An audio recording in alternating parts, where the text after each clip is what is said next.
Assalamualaikum warahmatullahi wabarakatuh. Peserta didik sekalian, jumpa lagi di Momo Edukasi Channel pada video pembelajaran tematik kelas 5 SD semester 1. Tema 2, udara bersih bagi manusia. Subtema 1, cara tubuh mengolah udara bersih di pembelajaran 3. Semua makhluk hidup memerlukan oksigen untuk bernapas. Oksigen tersedia melimpah jika lingkungan kita bersih dan banyak tumbuhan hijau. Menciptakan lingkungan bersih dan banyak tumbuhan hijau menjadi tanggung jawab kita. Untuk menciptakan lingkungan bersih dan banyak tumbuhan hijau, mari sama-sama membaca teks bacaan berikut ini. Hari menanam pohon. Indonesia dikatakan sebagai paru-paru dunia. Sebutan itu disematkan karena di Indonesia terdapat hutan yang sangat luas. Daun-daun di hutan mengeluarkan oksigen berlimpah. Oksigen merupakan unsur penting bagi kehidupan. Namun, sayangnya, hutan kita semakin berkurang akibat kebakaran atau penebangan pohon di hutan secara liar. Oleh karena itu, pemerintah bersama rakyat berusaha mengurangi kerusakan hutan. Salah satu upaya yang dilakukan yaitu menanam kembali pohon di lingkungan. Tanggal 28 November diperingati sebagai Hari Menanam Pohon. Peringatan Hari Menanam Pohon pada tahun 2015 diawali sejak tanggal 6 November. Presiden melakukan penanaman pohon di Taman Hutan Rakyat Sultan Adam, Kalimantan Selatan. Ada 10.000 pohon ditanam di hutan itu. Pohon yang ditanam pun bermacam-macam, termasuk pohon-pohon yang buahnya dapat dimakan. Kita dapat berperan serta untuk mengembalikan paru-paru dunia. Menanam pohon tidak hanya dapat dilakukan di hutan. Kita dapat menanam pohon di lingkungan sekitar kita. Semakin banyak pohon di lingkungan kita, semakin banyak pasokan oksigen bagi kehidupan.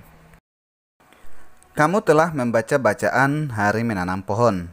Menjaga lingkungan sekitar dengan cara menanam pohon merupakan salah satu tanggung jawab kita sebagai warga masyarakat.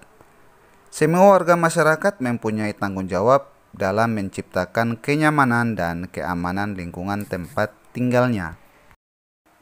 Peserta didik sekalian, mari perhatikan teks bacaan yang berjudul Tanggung Jawab sebagai Warga Masyarakat berikut ini. Tanggung jawab merupakan sikap terpuji yang hendaknya dimiliki setiap individu. Sikap tanggung jawab mencerminkan nilai karakter tiap individu.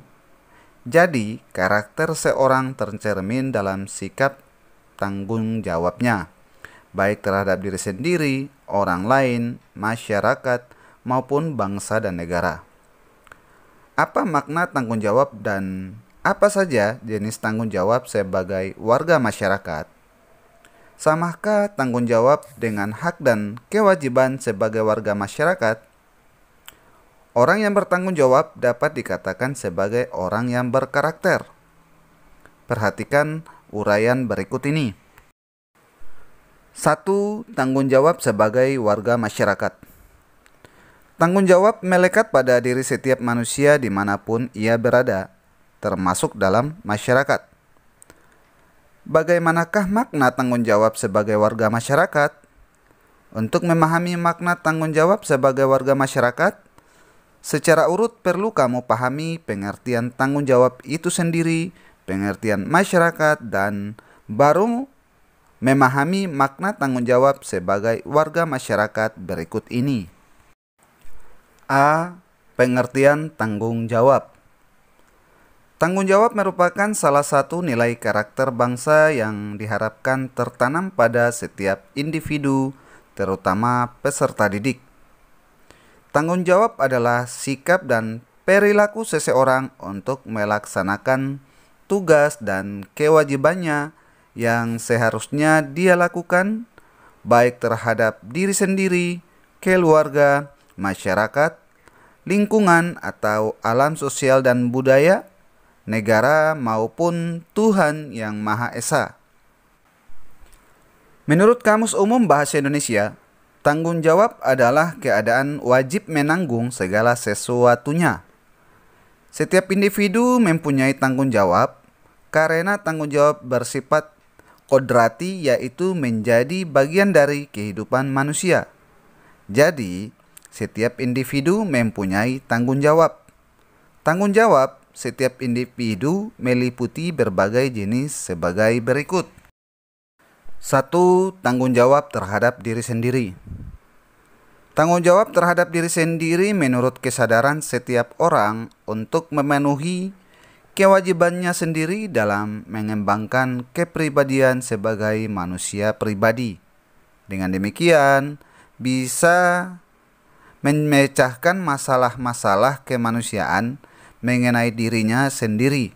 Contohnya, Evi mendapat pekerjaan rumah dari Bu Guru untuk dikumpulkan esok hari. Akan tetapi, Evi justru menghabiskan waktu untuk menonton acara televisi. Evi tidak mengerjakan pekerjaan rumah. Esok harinya, Evi ditegur Bu Guru dan Evi mendapat sanksi. Dalam peristiwa ini, Evi harus bertanggung jawab atas dirinya sendiri akibat tidak mengerjakan pekerjaan rumah dari Bu Guru. 2. Tanggung jawab terhadap keluarga. Tanggung jawab terhadap keluarga menjadi tanggung jawab seluruh anggota keluarga, baik ayah, ibu, maupun anak.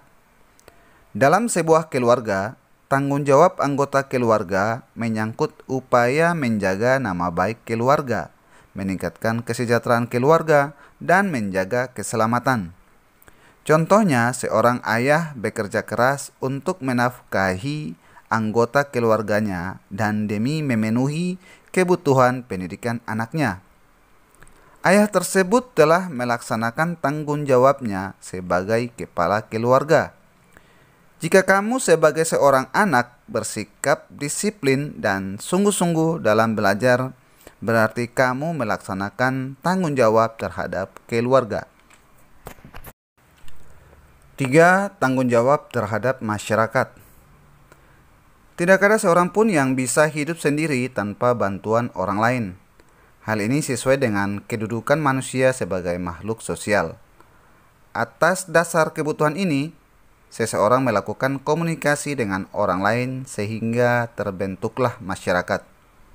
Dalam sebuah masyarakat, setiap anggota mempunyai tanggung jawab ikut serta menjaga kelangsungan hidup warga masyarakat.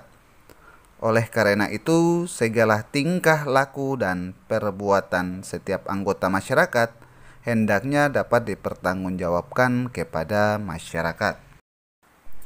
Contohnya Pak Budi, warga masyarakat Desa Sukamakmur.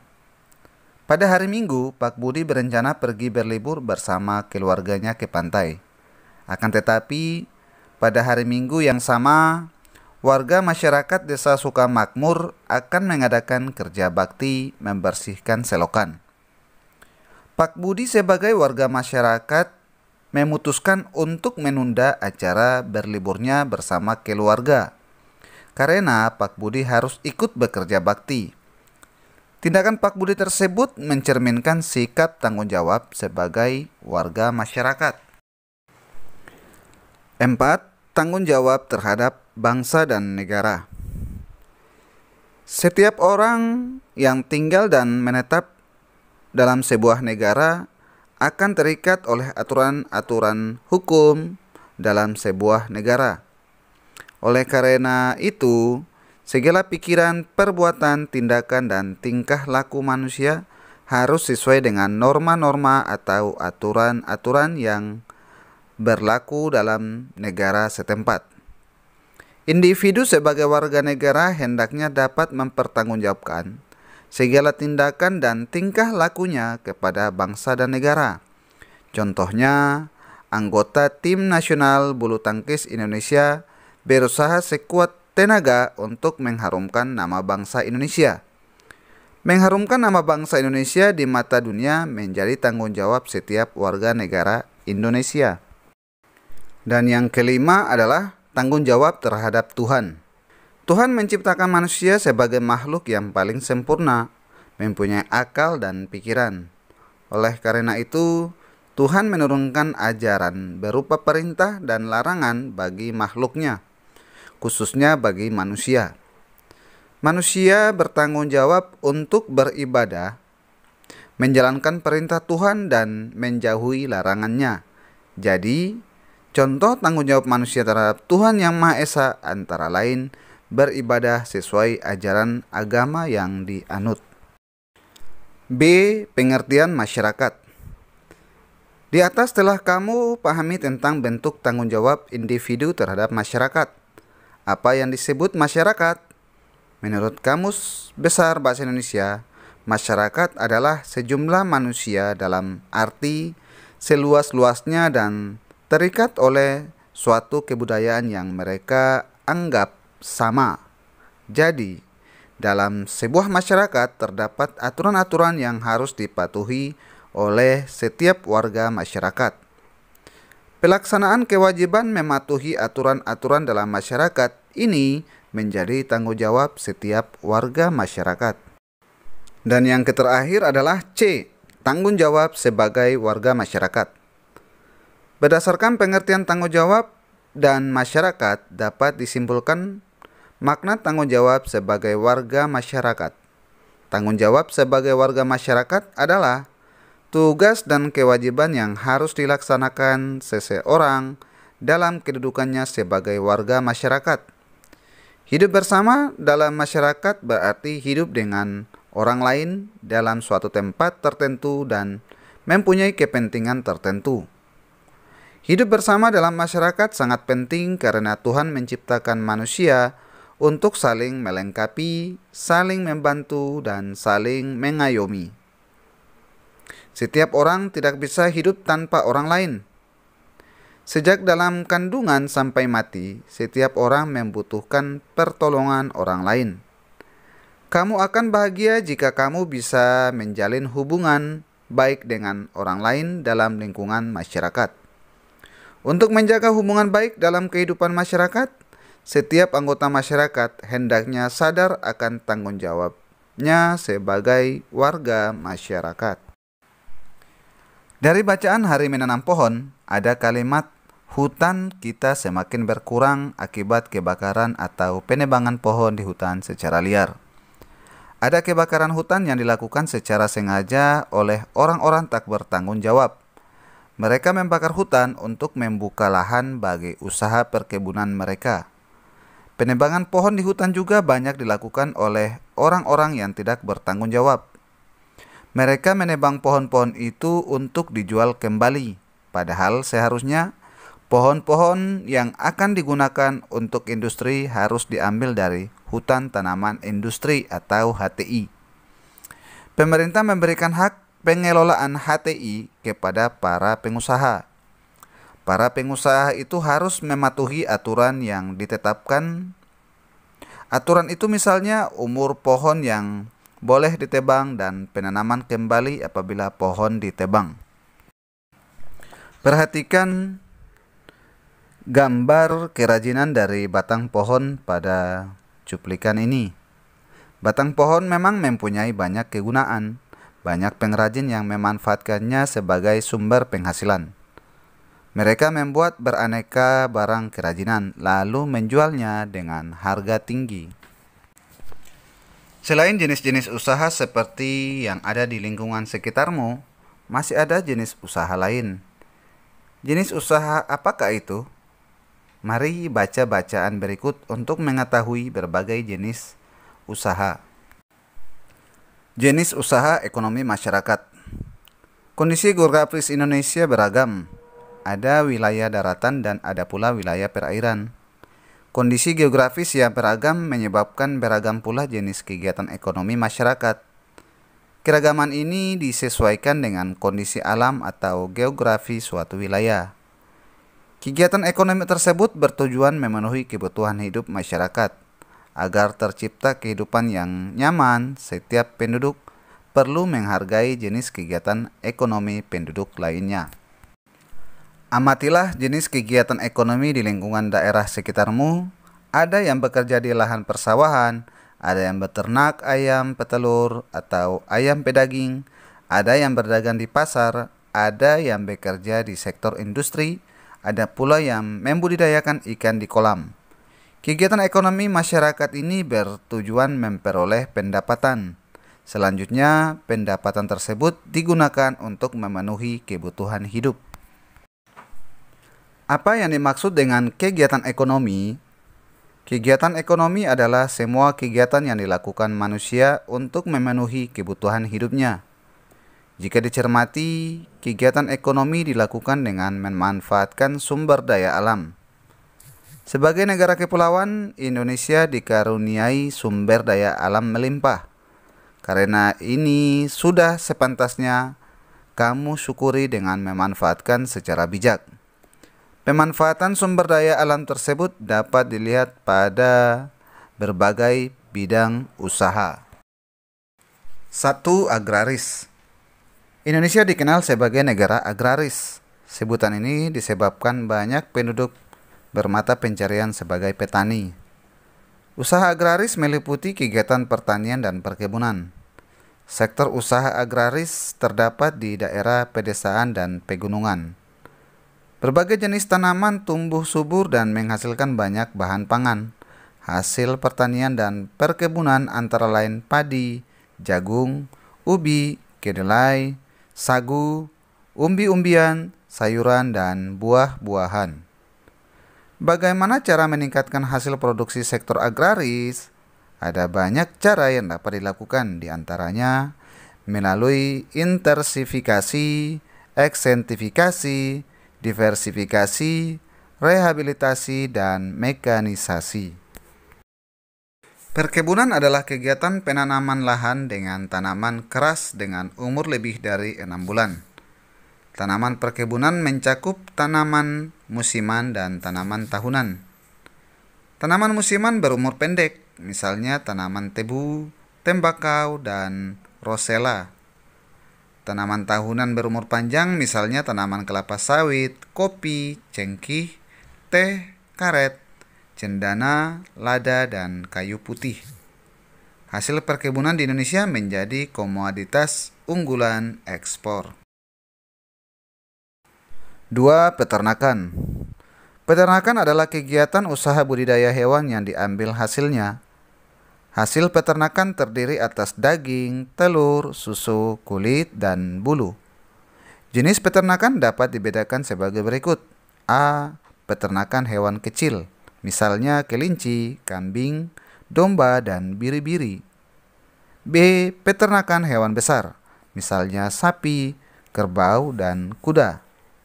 C. Peternakan unggas, misalnya ayam, itik, burung, dan puyuh. Kegiatan peternakan dapat dilakukan dalam skala kecil ataupun besar. Usaha peternakan skala kecil dilakukan oleh penduduk. Peternakan skala besar biasanya dikembangkan oleh pihak swasta atau pengusaha dan pemerintah. Apa peran pemerintah dalam meningkatkan mutu peternakan di Indonesia? Upaya yang dilakukan pemerintah antara lain memberikan bantuan bibit unggul, menyediakan pakan ternak bermutu, dan memberikan penyuluhan kepada masyarakat. 3. Perikanan. Perhatikan usaha perikanan di daerah sekitarmu. Di sekitarmu mungkin terdapat budidaya ikan di kolam. Inilah salah satu contoh usaha perikanan. Secara umum, usaha perikanan dibedakan menjadi perikanan darat dan perikanan laut. A. Perikanan darat, yaitu usaha memelihara dan menangkap ikan di perairan darat. Perikanan darat terdiri atas perikanan air tawar dan perikanan air payau. Perikanan air tawar dilakukan di sungai, danau, rawa, waduk atau bendungan, empang, sawah, dan kolam. Jenis ikan yang dibudidayakan adalah lele, nila, mujair, gurami, dan mas. Perikanan air payau dilakukan di tambak di pinggir pantai. Jenis ikan yang dibudidayakan adalah bendeng. B. Perikanan air laut, yaitu usaha menangkap ikan di pantai atau di laut. Di Indonesia, usaha penangkapan ikan di laut dilakukan nelayan tradisional. Saat musim ikan, nelayan akan memperoleh banyak hasil tangkapan. Laut juga menghasilkan udang, kerang, rumput laut, mutiara, dan garam. Selain untuk keperluan penduduk, hasil tangkapan ditujukan untuk ekspor. 4. Pertambangan. Dilihat dari kondisi geologisnya, wilayah Indonesia mengandung banyak barang tambang. Potensi barang tambang yang melimpah hendaknya dimanfaatkan bagi kemakmuran masyarakat. Barang tambang dapat dibedakan sebagai berikut.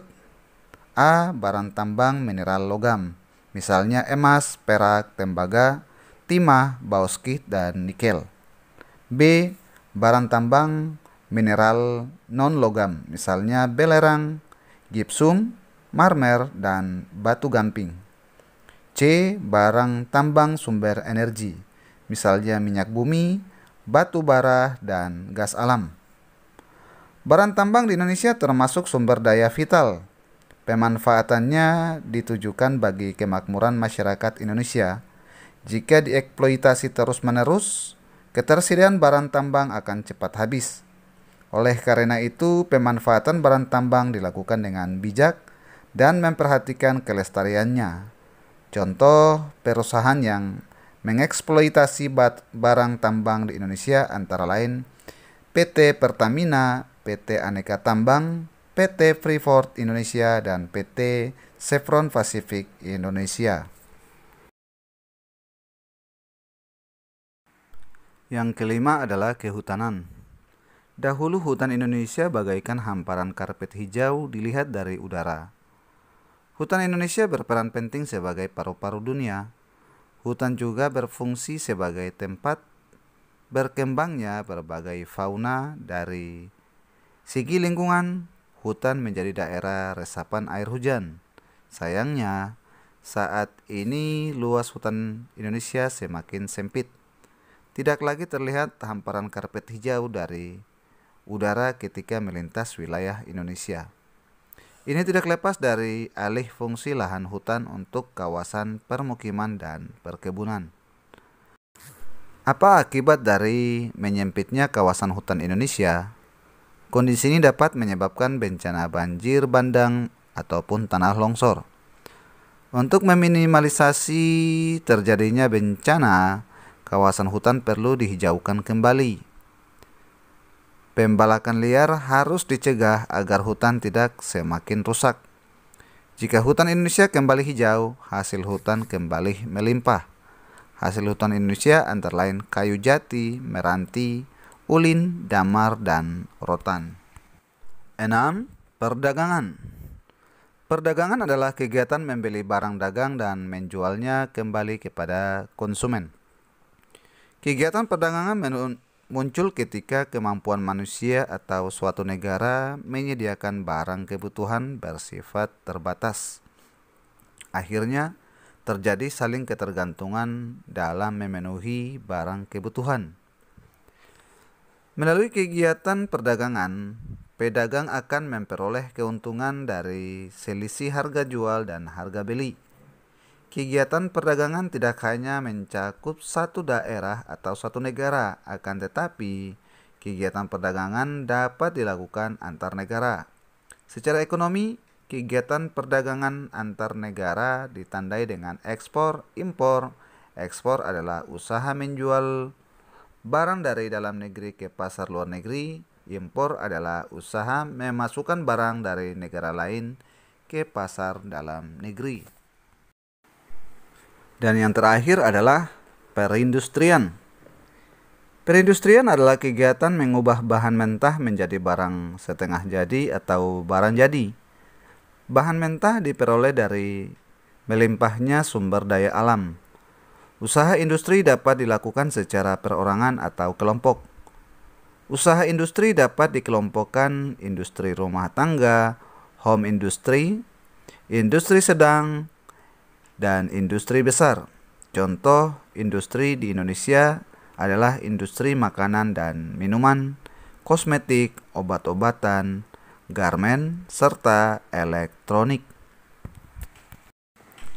Demikian video pembelajaran tematik tema 2 subtema 1 pembelajaran 3 kali ini. Kurang dan lebihnya saya mohon maaf. Jumpa lagi di video pembelajaran selanjutnya. Jangan lupa like, share, komen, dan subscribe. Wassalamualaikum warahmatullahi wabarakatuh.